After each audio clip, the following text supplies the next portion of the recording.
pour nous, c'est le 24, ça s'arrête là. Ce sera la dernière célébration. On va faire une fermeture au culte. Alors, à partir de ça, on va entendre sonner les cloches une dernière fois, les grandes orgues une dernière fois. On va terminer la célébration sur le parvis de l'église si le temps le permet.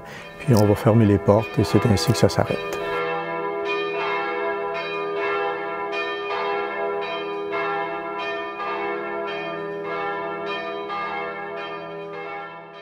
Au moment où on annonce la fermeture, il y a bien des gens qui appellent, là, qui étaient des habitués et de l'église et du sous-sol et du parvis pour dire, est-ce qu'on va pouvoir utiliser? Bien, là, la réponse est non. C'est fermé. Si nous devons fermer des églises aujourd'hui, ce n'est pas seulement parce qu'il y a un déclin de la pratique religieuse, c'est aussi parce qu'il y a une profonde mutation du tissu social avec l'étalement urbain et la baisse de la densité de la population, et en particulier la baisse du nombre de personnes qui vivent dans les logements.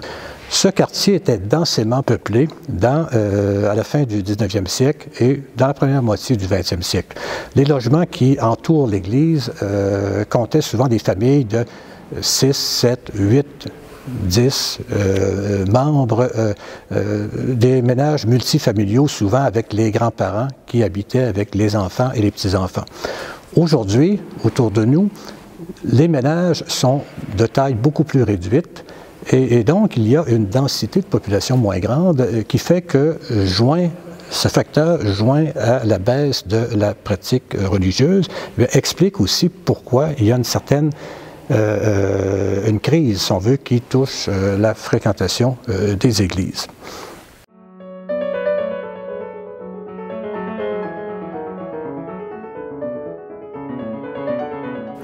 Alors, c'est la maison qui, pour les gens du quartier, indique le lieu de référence, autant visuel que communautaire. C'est une maison qui a été dévouée au culte, c'est sa première fonction, mais en même temps, que se tiennent les activités reliées à l'Église catholique, la célébration des sacrements, de l'Eucharistie. Il y a aussi la vie du sous-sol, comme on peut dire, la vie de l'espace d'en bas, qui accueille un peu tous les besoins, tous les services. Ici, c'est la Saint-Vincent-de-Paul, puis notre rôle ici, nous autres, c'est le comptoir alimentaire. Ça fait plus de 30 ans qu'on est ici au sol de l'église, parce que quand tu arrives ici, si vous voyez tout ça, ces personnes-là, c'est vraiment les pauvres, on les aide vraiment. Puis on les aide de différentes façons.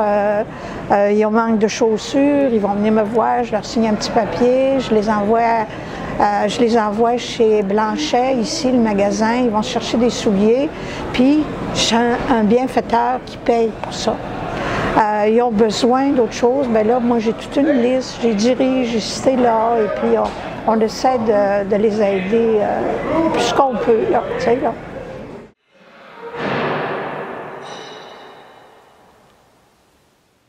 On pense actuellement encore, il y a la Société Saint-Vincent-de-Paul, la Conférence Sainte-Geneviève, qui accueille un peu plus de 200 personnes par semaine pour la distribution alimentaire. Il y a encore des liens avec l'Entraide du Faubourg pour des activités qui se tiennent ici. Dans le quartier, c'est à peu près la plus grande salle qu'on puisse avoir en bas, au point qu'il y a des conseils de quartier qui se tiennent ici, il y a des assemblées de la ville qui se tiennent ici. C'est un lieu qui sert pour les élections municipales, provinciales, fédérales. La maison, elle a eu sa fonction d'accueil. Bon, il y était une époque où c'était un peu plus en valeur, là, les scouts et guides qui ont été ici. On a eu jusqu'à tout récemment une troupe de théâtre qui pratiquait ici, qui jouait même ici. Je pense à TMO, puis ensuite il y a eu un autre groupe là, qui, eux autres, partaient en tournée. de production, mais tous les scénarios se faisaient ici, se bâtissaient ici, les pratiques se faisaient ici.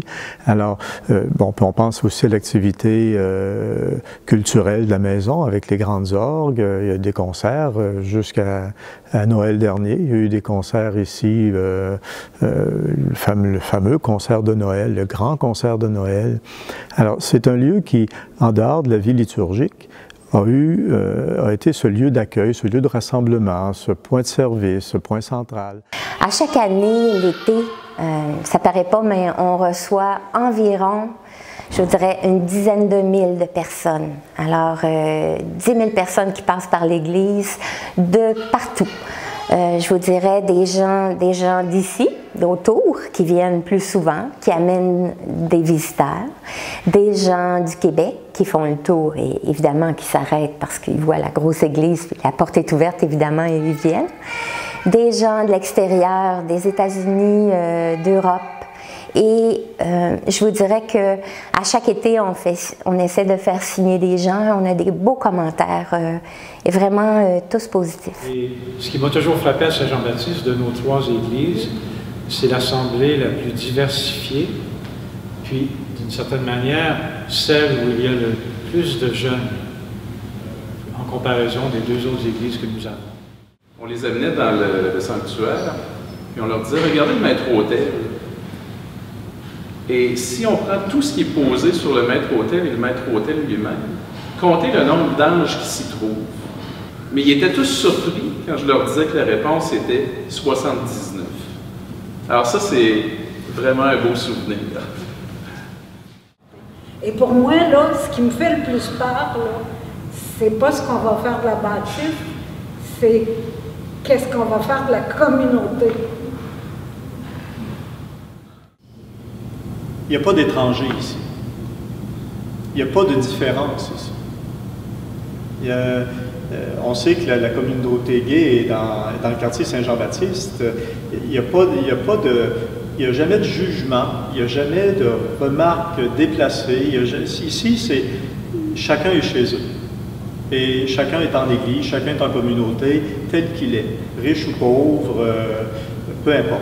C'est ça qui est assez exceptionnel ici.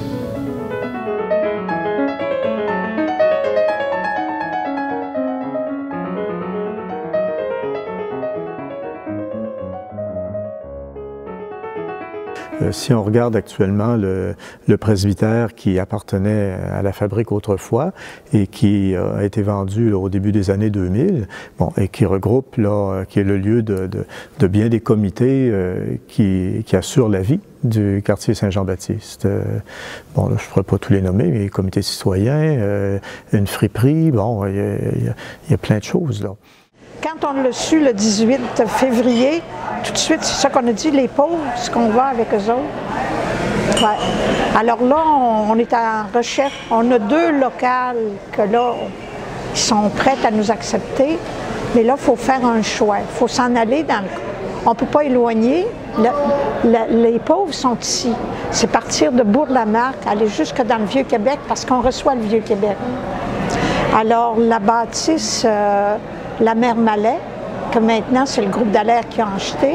On est allé les visiter puis ils sont prêts à nous accueillir. Mais il y a beaucoup de contraintes. Mais par contre, c'est qu'on est dans le centre des pauvres. Alors, puis il y a beaucoup de services là. Fait que là, il y aura encore plus de services. Puis Saint-Martyr, la paroisse, ils nous acceptent, mais c'est pas la place des pauvres. On aurait le confort qu'on a ici, tandis que là-bas, on n'a pas le confort. Mais quand même, on peut s'adapter. Ça fait 12-13 ans, même 14 ans, je crois qu'on a bâti notre groupe d'achat, puis ça a fonctionné tout le temps.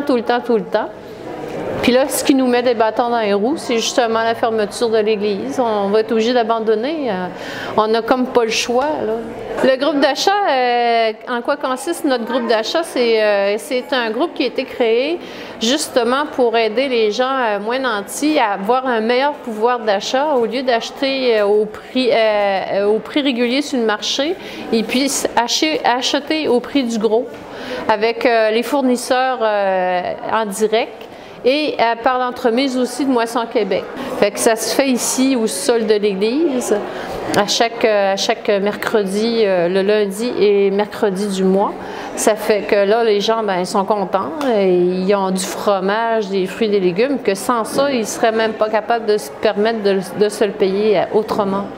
Et les locaux sont tous occupés dans Saint-Jean-Baptiste. Ça a l'air de rien, mais c'est quelque chose de faire la recherche de local parce qu'il n'y en a pas de disponible. Fait qu'on a cherché plusieurs solutions, puis on n'a pas trouvé aucune jusqu'à maintenant. Alors bien sûr que pour la communauté chrétienne qui particulièrement célèbre sa foi ici, c'est un événement qui est lourd et marqué de tristesse. Mais c'est un événement quand même qui va permettre de nous redéfinir comme communauté chrétienne, comme Église, puis d'entrer dans une nouvelle façon d'être. Nous recommandons que soit fermé à tout usage public et au culte pendant une certaine période cette Église-là, parce que sinon, il n'y aura pas d'autres solutions qui vont apparaître. Et on n'a pas les moyens de faire ni les demandes de subventions, ni de gérer les travaux, ni d'assurer le financement nécessaire. La célébration du 24 mai, c'est une célébration qui a été préparée, qui fait encore l'objet de préparation, parce que vous comprenez que fermer un monument comme ça, il faut prendre le temps de le faire et de le bien faire. Il y a des gestes, il y a des rites qui accompagnent cette célébration-là. Et en même temps, bien, on aura à se charger le cœur de souvenirs de ce qui a marqué un peu notre vie ici depuis 1882. Bien, suite à la cérémonie de fermeture au culte, l'Église est tout simplement fermée à tout accès public et à tout usage. Donc, les salles ne seront plus utilisées, le lieu de culte ne sera plus un lieu de rassemblement. Et bien sûr, on va prendre des mesures pour s'assurer que le bâtiment est rendu inaccessible. Et ça va être comme ça tant et aussi longtemps que des solutions ne seront pas trouvées pour dire, ben voici, il y a un nouveau propriétaire qui se manifeste ou une nouvelle organisation qui prend en main le défi d'entretenir et de réparer cet édifice-là et de mettre en valeur de nouveaux usages. Et c'est comme ça que la FAVEC va travailler, puisqu'elle est propriétaire de ce lieu-là. Lorsque l'urbanisation et l'industrialisation ont changé complètement le visage de notre société, eh bien, l'Église catholique, l'Église canadienne-française a voulu maintenir dans les milieux urbains le modèle de la paroisse. C'est ainsi que dans les nouvelles banlieues qui ont été construites entre les deux guerres et surtout après la Seconde Guerre mondiale, autour des noyaux centraux, pensons aux banlieues à Montréal, aux banlieues ici à Québec où nous sommes, à Sainte-Foy, Beauport et autres villes de banlieue, eh bien, lorsque l'espace urbain s'étendait, on a construit des églises. Et on a érigé de nouvelles paroisses. Et c'est pour ça que sur tout le territoire québécois, dans à peu près toutes les régions, nous retrouvons des églises au design moderne qui se sont ajoutées aux églises au design beaucoup plus, à l'architecture, pardon, beaucoup plus traditionnelle, comme celle où nous nous trouvons. Alors, l'Église canadienne-française a cherché à maintenir le modèle paroissial comme cadre de vie en milieu urbain. Et cet effort s'est finalement essoufflé assez rapidement avec le déclin de la pratique religieuse et aussi avec un changement important qui est survenu au sein de l'Église et au sein de notre société avec le déclin de la pratique religieuse donc et la montée finalement de ce qu'on pourrait appeler la sécularisation, si on veut. Alors, de nos jours, le développement urbain se fait de manière très différente et ne se fait plus en essayant d'intégrer un cadre paroissial et on ne construit plus de nouvelles églises.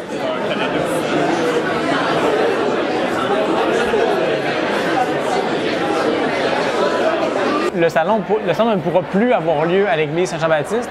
Là, on est à la 12e édition du Salon de Vosgenres. mais c'est sûrement la 6e ou la 7e édition qui a lieu à l'église Saint-Jean-Baptiste. Au centre-ville, il y a peu de lieux assez vastes, bien situés, puis qui sont abordables pour ce genre d'événement-là. Nous, comme on fait un événement pour les artistes, les artisans de la relève, ben c'est sûr que on a besoin de locaux qui sont accessibles parce que on veut avoir des frais d'inscription raisonnables pour souvent des très jeunes créateurs ou des jeunes créateurs. Alors, on a cette contrainte-là. Puis ça prend un lieu qui est assez grand. Ben, au centre-ville, il n'y en a pas beaucoup. C'est très limité. Alors, bon, on était content d'avoir trouvé ça. Après, on va peut-être devoir changer de quartier. Puis ça sera ça, mais disons que c'est beaucoup de changements. On va voir comment ça se passe, là.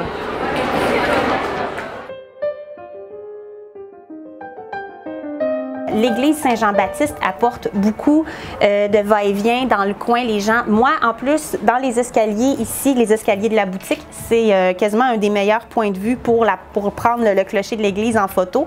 Fait que c'est pas rare que les gens ne me remarquent même pas, descendent dans mes escaliers pour prendre une photo, puis par la suite se retournent, puis « Oh mon Dieu, ça a l'air joli », puis rentrent. Fait que c'est sûr qu'il y a beaucoup de monde, moi, qui me découvre parce qu'ils se sont déplacés pour venir voir l'église. C'est sûr que pour moi, de plus entendre les cloches sonner en me disant « Ah oui, c'est vrai, il est midi, je vais dîner », on les entend même quand on appelle sur le répondeur de la boutique à l'occasion. Quand je laisse les messages, on entend les cloches en arrière. Moi, je les entends quasiment même plus. Fait que c'est sûr que la fermeture de l'église, ça va faire un gros vide, tant au niveau de mon quotidien depuis plusieurs années, auquel je suis habituée, mais aussi... En tout cas, j'espère que ça ne sera pas trop pire, mais au niveau de la clientèle touristique qui se déplaçait ici pour voir l'église, puis en même temps, ben, qui découvrait ma boutique, puis qui entrait en même temps, puis qui faisait en sorte que ben, je peux être encore là aussi plusieurs années. Mais c'est pas uniquement, c'est pas les touristes qui nous font vivre, mais c'est toujours le fun aussi quand des gens passent par ici puis nous découvrent en venant voir un monument justement comme l'église.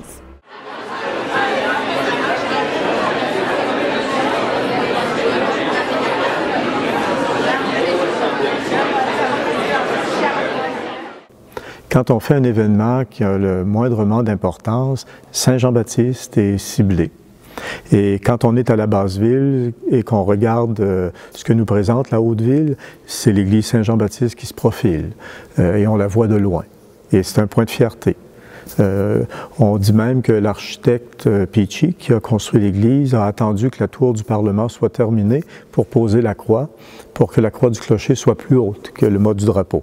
Bon, ça c'est peut-être qu'il y a un peu de légende dans ça, mais c'est pour dire, là, ce lieu-là est encore aujourd'hui un lieu bien ciblé. L'Église catholique canadienne-française a beaucoup investi dans la construction d'édifices majestueux. Toutes les grandes villes du Québec ont de belles cathédrales ou de belles églises comme celle où nous sommes en ce moment. Alors, on a parfois qualifié la période au cours de laquelle ces églises ont été construites de l'Église triomphante. C'était la période de l'Église triomphante, c'est-à-dire d'une Église qui se voulait majestueuse, qui voulait en fait rendre grâce au Très-Haut, rendre grâce à Dieu en construisant des édifices majestueux. Et effectivement, on doit reconnaître, selon les critères de l'architecture ou les critères usuels de l'art, de l'évaluation des qualités artistiques, qu'une église comme celle où nous sommes est un bijou, c'est un monument majestueux qui mérite d'être conservé, nul doute si on veut. Alors, il faut reconnaître que les Canadiens français, bon, devenus aujourd'hui des Québécois, mais à l'époque, les Canadiens français ont été attachés à leurs églises et ils ont beaucoup investi de leurs sous et de leurs efforts pour construire ces monuments. Avec le déclin de la pratique religieuse et avec la baisse de la fréquentation des lieux de culte, eh bien, ces églises majestueuses sont devenues beaucoup moins fonctionnelles, si on veut. D'abord, il y a moins de personnes qui assistent aux diverses liturgies. Et ce qui fait que ces églises construites pour accueillir 2000 fidèles comme celle où nous sommes, eh bien, vont paraître vides, si on veut, lorsque quelques douzaines de fidèles assistent aux offices religieux, si on veut. Alors, autrement dit, les grandes églises sont devenues moins fonctionnelles pour le culte au quotidien de communautés plus réduites. Bien sûr, elles restent fonctionnelles pour de grandes manifestations liturgiques comme à Pâques ou la messe de minuit, etc. Mais ce sont des temps beaucoup moins fréquents maintenant, c'est-à-dire des temps forts de la liturgie sont beaucoup moins fréquentés et surtout sont peu nombreux dans l'année, de sorte que au quotidien, eh bien, les grandes églises sont devenues moins fonctionnelles. Ce qui est spécifique là, à l'Église, c'est que vraiment, il y a beaucoup d'artistes, d'artisans du quartier qui ont collaboré à faire la décoration de cette Église-là. Et je dis des artistes et artisans, mais il y a aussi au départ l'architecte qui faisait partie des paroissiens. Joseph Ferdinand Pichy a été demandé pour faire justement l'Église, la deuxième Église, parce que la première avait brûlé en 1881. Et tout de suite, il s'est rendu, lui, voulait avoir une influence française, donc il s'est rendu à Paris. Et il s'est inspiré de la Trinité de Paris pour la façade. Les vitraux, il y a tellement de beaux vitraux autour. Ça, c'est inestimable. Ça a été fait par la Maison Léonard. Et ça a été exécuté, je dirais, de main de maître, et les gens viennent pour les voir.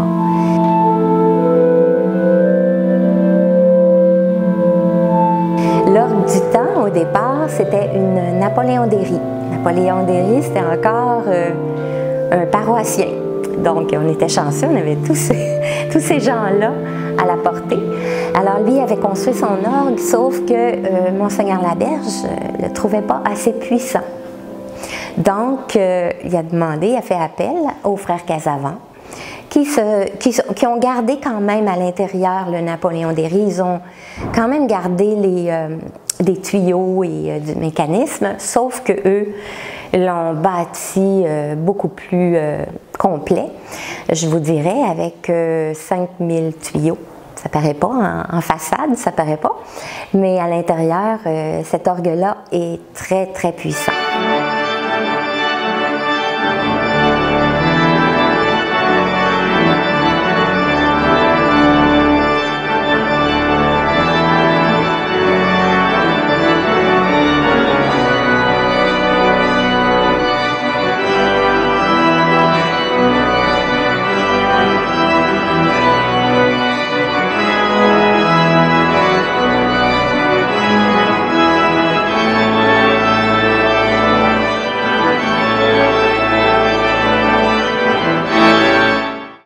Alors, ce que représente pour moi la fermeture de l'église Saint-Jean-Baptiste, ça représente la fin d'un sommet dans ma carrière, d'avoir joué dans cette église magnifique sur un instrument aussi extraordinaire, malgré son état d'usure assez avancé, surtout au niveau de la console, de la partie des claviers. Malgré cet état d'usure, c'est un instrument exceptionnel que j'ai eu énormément de plaisir à jouer. Même si c'est un événement triste, évidemment, très triste, la fermeture de l'Église, je ne pourrai jamais oublier les moments de bonheur que j'ai eu à jouer ici.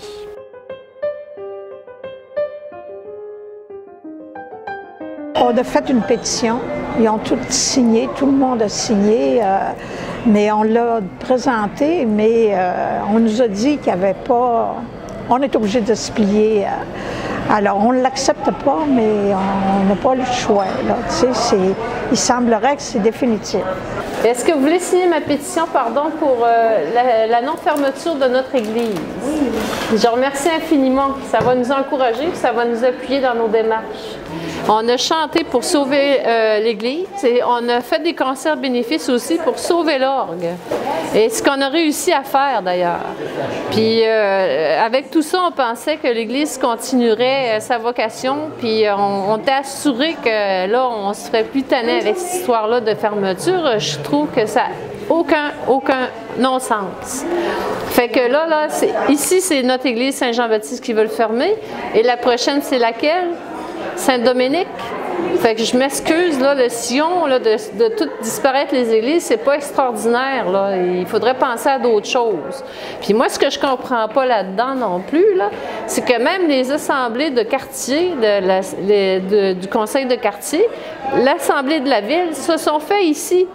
Toutes les assemblées, les conseils de quartier, on a eu des rencontres et des rencontres, même le comité populaire. On s'est toujours rencontrés dans ce sol d'église. Pourquoi nous enlever notre église, un édifice qui est fonctionnel? D'ailleurs, c'est ce que j'ai écrit dans ma pétition. Je l'ai écrit. Pourquoi fermer un édifice qui est utile et qui est déjà en fonction? Bon. C'est ce qui est dommage, c'est qu'on perd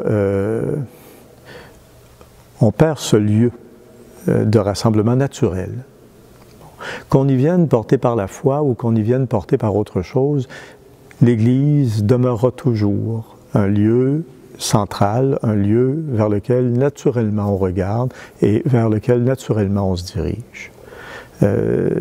C'est pas pour rien que ça s'appelle l'Église. Hein? L'Église, ça veut dire rassembler. Alors, c'est vraiment la maison communautaire. Bon, la plupart ici étaient de confession catholique, mais peu importe la confession, quand on parle d'un lieu de culte comme ça, c'est l'idée du rassemblement. On fait la même chose quand on regarde une mosquée, quand on regarde une synagogue. C'est le lieu d'un rassemblement et un lieu de service, un lieu où s'exerce la charité, où s'exerce l'accueil, où s'exerce le partage, l'accompagnement. Bon, quand on parle de l'Église, bien souvent, on pense uniquement à la messe, mais quand on fait le tour, c'est impressionnant de voir. On espère toujours un miracle, ça va. Puis là, ben, on nous laisse une petite porte ouverte que peut-être dans 2 ans, qu'on peut revenir, que ça peut revenir, que, tu sais, le social puis la pauvreté, il faut s'occuper, tu sais, là. Alors...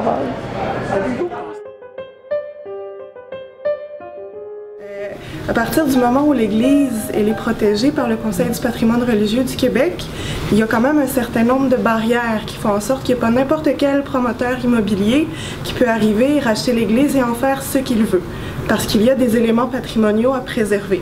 Donc si ça peut rassurer quelques personnes ici, il n'y a pas un promoteur qui peut l'acheter demain matin pour en faire n'importe quoi. Il y a quand même un certain nombre de barrières qui font en sorte que ça ne pourra pas arriver tout de suite, puis ça laisse le temps d'envisager d'autres projets, d'autres idées, d'autres perspectives. Aussi, le sous-sol de l'église est bâti un peu comme une scène de musique. Ça, il y a moyen d'exploiter ça. Il y a déjà des spectacles qui sont là, on peut reprendre ça assez facilement.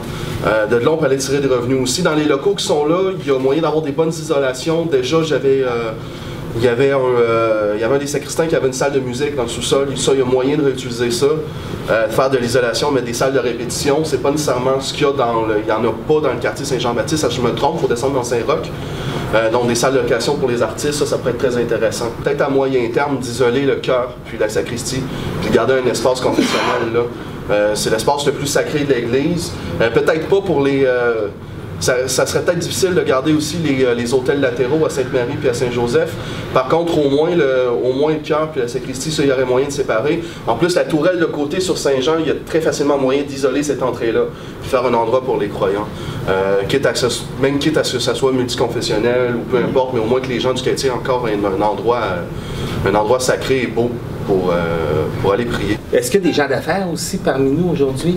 Des gens qui... Parce que je pense que... je fais référence à Saint-Vincent-de-Paul, c'était un homme d'affaires. Ça a été concentré dans les mains de quelqu'un avec malheureusement l'échec qu'on a vu. Mais je pense que c'est une communauté qui doit faire partie de l'ensemble. Puis elle a un positionnement qui est vraiment intéressant. Ça va être l'ensemble de la communauté qui va payer pour peu importe le projet, là. que ce soit pour trouver les 2 millions, ou que ce soit pour trouver le million ou le 2 millions pour le réaménagement en fonction des nouveaux usages. Donc, je pense qu'il faut penser aussi aux besoins d'un plus large que notre quartier. Je pense que c'est une réalité à laquelle on est confronté, puis il faut la regarder en face. Je sens qu'il y a beaucoup de gens qui l'aiment l'Église, puis qui veulent même y investir du temps pour faire quelque chose. Donc, ce qui est bien important, comme l'a dit quelqu'un tout à l'heure, ça va être de fédérer tout le monde. Je pense que la seule façon de réussir à sauvegarder et à revitaliser l'Église, c'est de travailler vraiment tous ensemble. Donc ça va être un grand défi. Et ça va prendre un leadership aussi. Je ne sais pas encore qui va être le leadership de tout ça. Il faut que les autorités au pouvoir à l'heure actuelle se mouillent vraiment, éventuellement, mais ça va prendre la collaboration, la concertation de tous les acteurs, de toutes les forces vives, autant les citoyens que les gens d'affaires.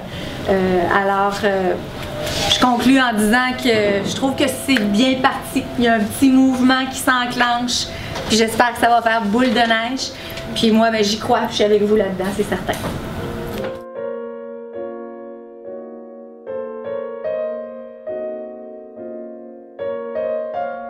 On a comme une... je sais pas, on s'est fabriqué une haine du christianisme où on n'a pas de fierté de ce qu'on est. D'ailleurs, je pense qu'ici, au Québec, on n'a pas beaucoup de fierté de ce qu'on est. C'est... bon.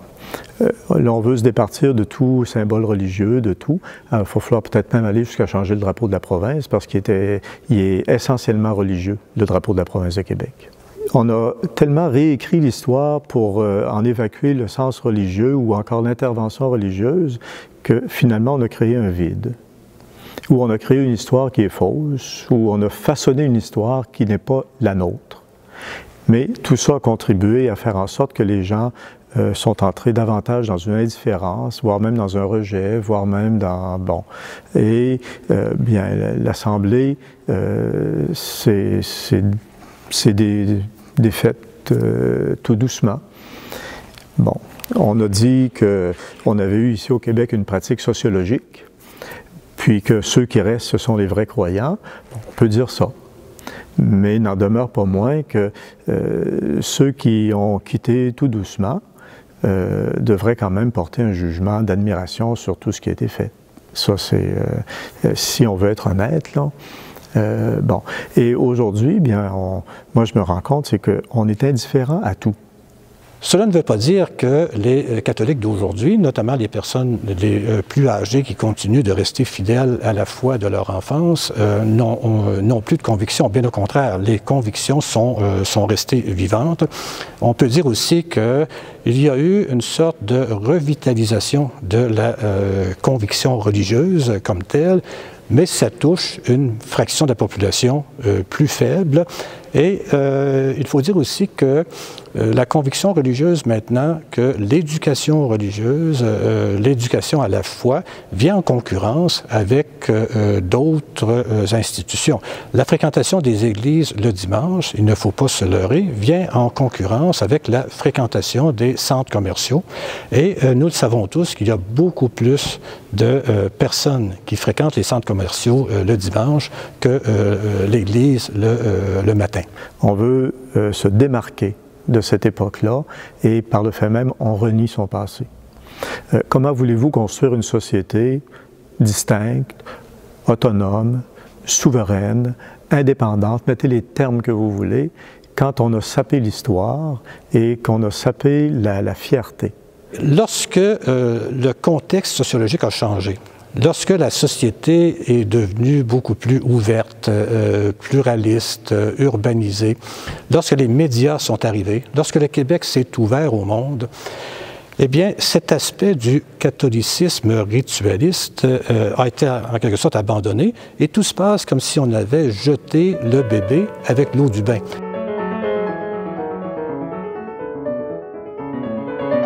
Je suis pas intéressé à ce que cette maison-là croupisse, là. Mais c'est une responsabilité maintenant qui est une responsabilité civile. Si elle n'était pas monument historique, bon, on pourrait la détruire, c'est tout. Mettre ça à terre, puis on vend le terrain pour recommence. Hein, comme quelqu'un a dit, même dans les journaux, mettez ça à terre puis faites du patrimoine moderne, mais tout en ignorant que dans 40 ans, le patrimoine moderne va être un patrimoine ancien. Mais, comme dit, on est rendu des fois à des imbécilités qui nous dérangent, mais que voulez-vous? Bon, c'est un peu ça. Alors, voilà, c'est malheureux, mais c'est ça. On ne peut pas aller plus loin.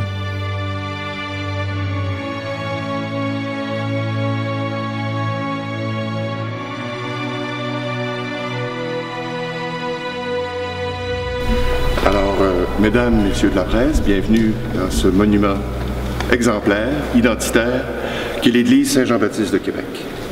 Mon nom est Jean-Robert Fauché, je suis consultant en patrimoine culturel et c'est à ce titre que les gens de Vote pour ça m'ont approché pour animer cette conférence de presse.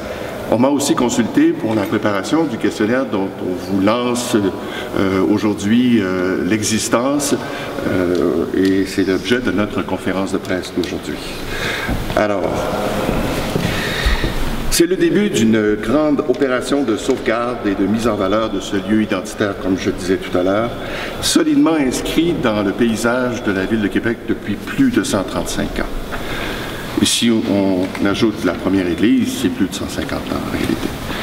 Alors, cette démarche, cette grande campagne de participation et de mobilisation citoyenne vient à la suite d'une série de prises de position, à la suite donc de l'annonce de la dernière messe de dimanche prochain et par la suite de la fermeture de ce temple. Alors, opinion dans les journaux, lancement de pétitions, consultations publiques à différents niveaux, création de comités sur l'avenir de l'Église. Il était donc venu le temps de proposer au grand public de se prononcer sur l'avenir de cette Église. Que veut-on faire de ce joyau du patrimoine? Qui peut le faire? À quel prix? Par quels moyens? De quelle manière? Comment assurer que l'esprit du lieu qui règne ici sera mis en valeur et respecté? Autant de questions que ce questionnaire aborde, entre autres choses. Alors, premier pas, l'Église ne restera debout que si les gens s'en mêlent, que s'il y a une volonté populaire.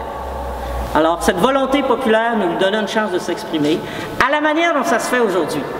Moi, j'écris une lettre dans les journaux, il y a une pétition peut-être qui se prépare, des choses comme ça. Mais maintenant, les gens, ils se déplacent sur Internet. Ils voyagent sur les réseaux sociaux. Alors, sur votepour.ca, on dit vote pour ça, vous allez trouver véritablement là, une consultation. Cette consultation, elle est libre, bien sûr, mais elle permet de tout, on ouvre tout. Il y a des gens dans le quartier qui m'ont dit qu'on fasse des condos. C'est pas mon opinion du tout, je vous le dis. Mais ils ont le droit de l'exprimer. Il faut qu'on aille véritablement chercher le pouls de la population.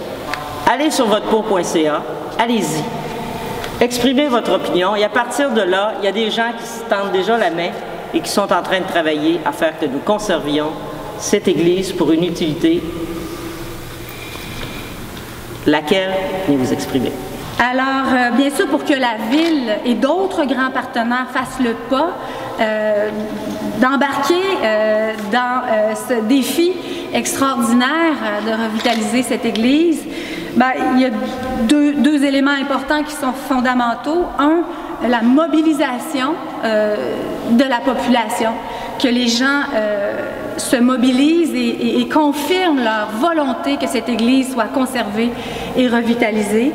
Et également, il nous faut un projet réaliste, un projet crédible, un projet économiquement viable à long terme. Alors, c'est là que Vote pour CA entre en scène, de nous aider finalement à aller consolider cette mobilisation essentielle et aussi à faire émerger des idées, à ce que les gens soient impliqués, que leurs idées comptent, que leurs idées soient prises en compte. Et j'invite aussi, bien sûr, tout le monde à venir à la messe le 24, dimanche, à la dernière messe, pour constater la beauté et peut-être vous inspirer aussi de cette beauté justement pour faire bouillonner des nouvelles idées qui pourront nous inspirer pour l'avenir. Alors je vous remercie beaucoup.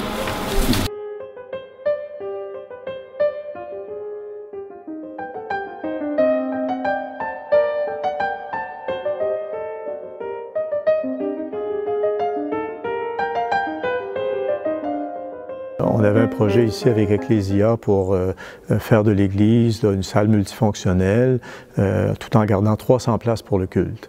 Ce qui aurait préservé la majesté de la maison, et puis on aurait pu avoir une autre vocation d'accueil et de... Bon. Mais là, on s'est fait dire, ben là, il faut réparer, il faut faire ci, ça prend tant de salles de toilettes, tant pour handicapés, là, ci. Alors là, finalement, ça nous aurait coûté 2 millions supplémentaires juste pour organiser les choses, pour faire autre chose. Alors, ce qui fait que, bon, il y a une mauvaise volonté dans ça. Et quand on voit l'investissement des gouvernements sur bien des points, c'est là qu'on se rend compte qu'il y a une profonde allergie à ce qui est religieux.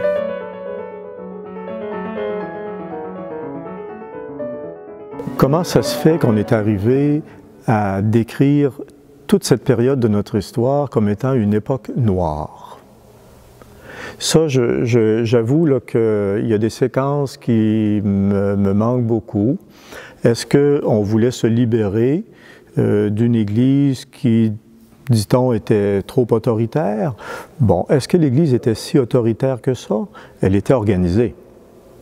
Bon, peut-être qu'il y a des évêques qui ont été autoritaires, peut-être qu'il y a des curés qui ont été autoritaires, peut-être qu'il y a des mères supérieures puis des frères supérieurs qui ont été autoritaires. Mais quand on regarde ce que l'Église a fait, c'était quand même accessible à tout le monde. Dans les hôpitaux, on n'attendait pas. Dans les écoles, on n'attendait pas. Dans les églises, on n'attendait pas. Il y avait des soins de famille, il y avait des corvées, il y avait de l'entraide, et on mettait en place tout ce qui était toujours nécessaire pour tout le monde. On ne pouvait pas imaginer la vie sociale en dehors de ce respect des normes, et ces normes ont été très souvent perçues comme étant contraignantes, et il faut dire, je pense même que l'Église d'aujourd'hui le reconnaît, qu'on est allé loin du côté de ce côté. Je donnerai un simple exemple. Lorsque François Mauriac a visité le Québec dans les années 40, il a été frappé par justement cet excès de pression sociale qu'exerçait l'Église d'ici. Et François Mauriac, je le rappelle, était un catholique pratiquant. Il était l'intellectuel typique de la vieille France. Eh bien, il avait dit cette phrase, « L'Église canadienne-française en fait quand même un peu trop ». Bon, actuellement, on porte des jugements comme si l'ensemble des communautés religieuses, l'ensemble du clergé, l'ensemble de tout ça avait été uniquement des marâtres ou des tortionnaires. Bon, oui, on a toujours la problématique des liens avec les Premières Nations, mais aujourd'hui, quand on regarde ça avec des yeux de l'an 2015, oui, les comportements d'il y a 60 ans, il y a 100 ans, peuvent nous interroger. Mais à l'époque, c'était comme ça. Alors l'Église, elle a fonctionné à son époque, à son rythme, et on s'est adapté, et on s'adapte encore, et sans jamais laisser notre mission. Partager, accueillir, réconforter, encourager, soutenir, et financièrement, et de nourriture et de services.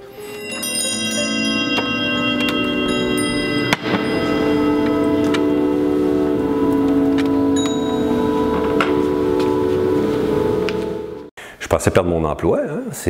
Ça c'est un gros morceau. Une diminution de la charge de travail qui va être ici à l'église Saint-Jean-Baptiste. On va continuer quand même un entretien minimal, c'est sûr. Point de vue liturgique, moi quand ça m'a été annoncé, je réalisais pas beaucoup. Ça a été long avant que je réalise que l'église allait fermer, surtout quand je me suis mis à voir à quel point la peine que ça faisait au monde. Les 2 dernières semaines, ça a été chargé pour moi émotivement. J'ai vu du monde pleurer, j'ai du monde en colère. J'ai vécu toutes sortes d'émotions à travers les autres, je dirais. Ça m'a fait mal. Aujourd'hui, je suis arrivé ici encore la tête basse. Ici aussi, c'est un lieu où c'est beau, l'église, c'est plein de beauté, plein de richesse, puis c'est un lieu où j'étais très à l'aise là-dedans, comme un poisson dans l'eau, je dirais. Donc, c'est un peu perdre ça tout en même temps. C'est lourd à porter un petit peu, oui. Fait que là, je vais partir les cloches.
S'il y a une réouverture, un jour, c'est que le ministère ou un mécène quelconque aura décidé de venir déposer l'argent nécessaire sur le coin de mon bureau. Alors, comme on dit, c'est 2 millions pour les réparations et 170 000 par année pour longtemps, longtemps, longtemps, longtemps.